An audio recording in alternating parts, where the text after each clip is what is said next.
things are made up of cells. This includes single-celled organisms like bacteria, as well as multicellular organisms like you.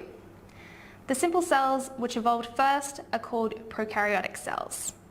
All prokaryotes are single-celled and have key characteristics. First, they have a plasma membrane. This is filled with a substance called the cytoplasm. In the cell, you will also find DNA, which codes for all the proteins that the cell can produce. The machines that build those proteins are called ribosomes. In this ancient world full of single-celled life, something amazing happened. One cell engulfed another but didn't digest it. This rare but important event is called endosymbiosis. Endo meaning within, and symbiosis referring to the new partnership formed. The cells that were engulfed took on new and specialized functions which added to the complexity of the new cell.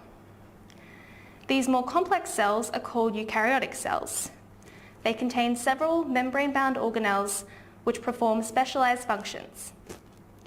Some, but not all of these organelles, arose through endosymbiosis. For example, the mitochondria has two membranes, which indicates that it was formed through an endosymbiotic event. Another important difference is that the DNA is now linear and packaged into chromosomes inside the nucleus. In fact, the term eukaryote describes this. Eu meaning true and karyon meaning nucleus.